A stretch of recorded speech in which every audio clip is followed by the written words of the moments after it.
नमस्कार, मैं प्रवीण गौतम। दोस्तों, घर जाकर पता नहीं कितनी क्लास लगी होगी, लेकिन बीजेपी मेयर के बेटे ने सीएम के सामने, विधानसभा अध्यक्ष के सामने, सांसद के सामने, विधायक के सामने और अपने पिता मेयर के सामने जिस तरह पीएम मोदी के विकास कार्यों का डीएनए किया, वो कमाल से कम नहीं है। सीएम साहब को समझ नहीं आया कि बोले तो बोले क्या। जिस दौर में हर हर मोदी करने का चलन है, वहां पर अपनी ही पार्टी के मेयर के बेटे ने पीएम मोदी के विकास कार्यों की पोल पट्टी खोल दी। मेयर साहब को भी समझ नहीं आया कि बेटे के इस भाषण के बाद सीएम साहब के सामने बोले तो बोले क्या। कमाल का सीन हो गया। इंदौर में विश्वविद्यालय की वाद विवाद प्रतियोगिता में संघ मित्र भार्गव ने कमाल कर दिया और उनका वीडियो सोशल मीडिया पर जबरदस्त वायरल हो गया है। विपक्षी नेता उन्हें बधाई दे रहे हैं। हालांकि बीजेपी नेताओं को समझ नहीं आ रहा कि इस पर आखिरकार क्या रिएक्ट किया जाए। इंदौर में वाद विवाद प्रतियोगिता थी। सीएम मोहन यादव मुख्य अतिथि थे और भाषण दे रहे थे इंदौर के मेयर, बीजेपी के मेयर पुष्यमित्र भार्गव के बेटे संघ मित्र भार्गव। और उन्होंने जो बोला, टॉपिक था भारत में रेलवे के जो हालात हैं उसको लेकर और पीएम मोदी को लेकर क्या कहा पुष्यमित्र भार्गव ने। पीएम मोदी के तमाम वादे याद दिलाते हुए पुष्यमित्र भार्गव ने जिस भाषा का इस्तेमाल किया, जिन तेवर का इस्तेमाल किया, मंच के नीचे से तालियां बज रही थी और मंच पर सीएम साहब भी असहज दिखाई दे रहे थे। हालांकि ऊपर से हंसे जा रहे थे, लेकिन भीतर क्या चल रहा होगा वो समझा जा सकता है। सीएम से लेकर मेयर तक मन ही मन क्या सोच रहे होंगे, क्या पूरा सीन हुआ। वीडियो नंबर 1 आपको दिखाते हैं। पहला वीडियो जहां पुष्यमित्र भार्गव रेलवे के हालात को लेकर पीएम मोदी को आईना दिखाते और क्या कहते, जरा सुनिए। और वेटिंग लिस्ट का आलम तो ऐसा है कि 50 लाख से ज्यादा लोग हर साल टिकट लेने के बाद भी सफर नहीं कर पाते हैं। माननीय अध्यक्ष महोदय, बुलेट ट्रेन का वादा हुआ था, कहा गया था 2022 तक अहमदाबाद से मुंबई सरसराते हुए ट्रेन जाएगी, लेकिन 2025 आ गया है।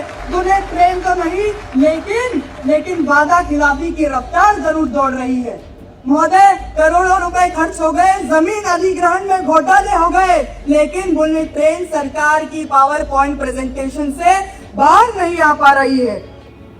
तो संघ मित्र भार्गव कहते हैं कि 3 साल से ज्यादा वक्त हो गया। 2022 की बात थी, 25 आ गया, लेकिन बुलेट ट्रेन कहां है। सीएम मोहन यादव मंच पर मुस्कुराए जा रहे थे कि देखिए, अपने मेयर का बेटा पीएम मोदी को सुना रहा है। इतनी हिम्मत आखिरकार कहां से आ गई। सब हैरान थे। हालांकि पब्लिक तालियां बजा रही थी। उसके बाद भाषण में आगे क्या कहते रेलवे के हालात को लेकर संघ मित्र भार्गव, जरा सुनिए। महोदय, सरकार कहती है कि कवच तकनीक सिस्टम से रेल हादसे खत्म हो जाएंगे, लेकिन आपको बात बता दूं कि 10 साल में पिछले 10 साल में 20,000 लोगों ने रेल हादसों में अपनी जान गंवाई है। क्योंकि महोदय, जब रेल के डिब्बे टूटते हैं, रेल पटरी से फिसलती है, तब सिर्फ उस रेल के डब्बे नहीं टूटते, एक माँ की गोद सूनी हो जाती है, किसी बच्चे का भविष्य अंधकार में चला जाता है और एक बूढ़े पिता की आंखों से उसकी आखिरी उम्मीद छिन जाती है। तो यहां पर कवच सिस्टम का डीएनए करते हैं संघ मित्र भार्गव। रेल मंत्री अश्विनी वैष्णव ने बड़े बड़े दावे किए थे। संघ मित्र भार्गव बताते हैं कि रेल एक्सीडेंट में कितने लोगों ने जान गंवाई है और अपनों की जान जाने के मायने क्या होते हैं। इतनी गंभीरता के साथ इतना खूबसूरत भाषण दिया है। आगे रेलवे स्टेशन के निर्माण को लेकर और तमाम मुद्दों पर क्या कहते हैं संघ मित्र भार्गव, जरा सुनिए। महोदय, स्टेशन रीडेवलपमेंट की बात होती है, कहते हैं 400 स्टेशन हम एयरपोर्ट जैसे बनाएंगे। बनते कितने हैं? केवल 20। वहाँ पे भी जनता की आवाज आती है कि हाँ, चमकते बोर्ड तो है, लेकिन पीने का पानी महंगा है। और भीड़ की भीड़ वही है। लेकिन आज मैं आप सभी को कुछ तथ्य प्रस्तुत करना चाहता हूँ कि सीएजी की रिपोर्ट 2022 हमें यह बताती है कि 1.25 लाख करोड़ रुपए जो जनता का पैसा स्टेशन बनाने के लिए स्वीकृत किया गया था, उसकी आज भी 80% परियोजनाएं बाकी है। उसके बाद जो 78% सुरक्षा पर पैसा खर्च करना था, उसे डाइवर्ट कर दिया गया। और इकोनॉमिक टाइम्स की 2020 हमें ये रिपोर्ट बताती है कि 300 करोड़ रुपए की कैटरिंग का निवेश एक ही कंपनी को दे दिया। तो मैं आपको ये बताना चाहता हूँ, सरकार कहती है सबका साथ होगा, सबका विकास होगा, लेकिन रेल में हो रहा है दलाल का साथ, निषेध का विकास और जनता का विरोध। तो पीएम मोदी के सबके साथ सबके विकास के नारे की भी धज्जियां उड़ाते हैं संघमित्र भार्गव और कहते कि दलालों को ठेके दिए जा रहे हैं, घोटाले हो रहे हैं। इस तरह के गंभीर आरोप फैक्ट के साथ संघमित्र भार्गव ने मंच से लगाए और वाद विवाद प्रतियोगिता में प्रथम स्थान प्राप्त किया। हालांकि मैं जजों को भी बधाई दूंगा कि बीजेपी में एक तरह से ट्रिपल इंजन सरकार है, उसके बावजूद बीजेपी सरकार को आईना दिखाने वाले भाषण को प्रथम स्थान का हकदार माना गया। यह लोकतंत्र की खूबसूरती को दिखाता है। जब संघमित्र भार्गव ने यह भाषण दिया तो बीजेपी सीएम भी हंसने को मजबूर हो गए, मन से कहने लगे कि लोकतंत्र की यही तो खूबसूरती है। इस पर मेयर साहब झेप जाते हैं। पुष्यमित्र भार्गव अपने बेटे के भाषण पर कहते हैं कि सीएम साहब मैंने तैयारी नहीं कराई। तो उस पर सीएम साहब चुटकी लेते कि मैंने तो नहीं बोला कि आपने तैयारी कराई है, क्या पता किसने तैयारी कराई है, लेकिन चोर की दाढ़ी में तिनका, ये कहावत भी तो है। तो मजे लेते हैं, पूरा कॉमेडी वाला सीन हो जाता है। लेकिन संघमित्र भार्गव ने जो भाषण दिया वो कॉमेडी का हिस्सा नहीं है, वो देश के असल मुद्दों पर बीजेपी सरकार को ध्यान दिलाता है। और वाकई दोस्तों हिम्मत का काम है। संघमित्र भार्गव के लिए बिल्कुल आसान था।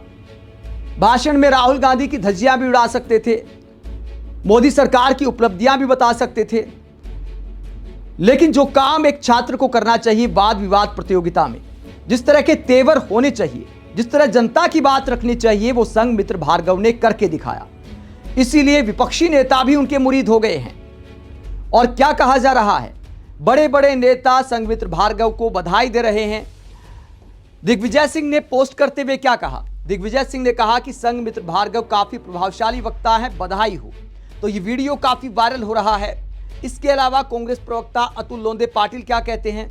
इंदौर के महापौर के पुत्र ने जो बात कह डाली मुख्यमंत्री मंत्री के मुंह पर, जरूर सुनिए। दलाल का साथ, विशेष का विकास, जनता का विनाश।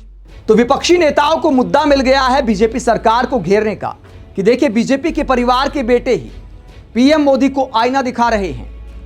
लेकिन दोस्तों हकीकत यह है कि संघमित्र भार्गव ने जो किया है वाकई उसको सलाम करना चाहिए। एक छात्र को ऐसे ही जनता के मुद्दों को समझना चाहिए। बहुत आसान है सरकार की चापलूसी करना, बहुत आसान है अपने परिवार की राजनीतिक विरासत के हिसाब से अपनी बात आगे रखना। लॉजिक किसी भी हिसाब से प्रस्तुत किए जा सकते हैं। पापा की पावर का इस्तेमाल करते हुए प्रथम स्थान भी प्राप्त किया जा सकता है, लेकिन पापा की पार्टी को आईना दिखाना, पापा की पार्टी को जनता के मुद्दे बताना, जिस दौर में नेताओं से लेकर मीडिया एंकर तक पापा पापा करते हैं, पीएम मोदी को विश्वगुरु बताते हैं, हकीकत को झुटलाते हैं, सवाल पूछना बंद हो गया है। वहां पापा की पार्टी से सवाल करना, पापा की पार्टी के सर्वे सर्वा नेता पीएम मोदी से सवाल करना वाकई हिम्मत का काम है और इस हिम्मत को सभी को सलाम करना चाहिए। यही लोकतंत्र की खूबसूरती है। उम्मीद करते हैं कि घर जाकर मेयर साहब ने बेटे की क्लास नहीं लगाई होगी, पीठ थपथपाई होगी। आप इस पूरे मुद्दे पर क्या सोचते हैं? कमेंट बॉक्स में अपनी राय जरूर दें। साथ ही चैनल को सब्सक्राइब भी करें। नमस्कार।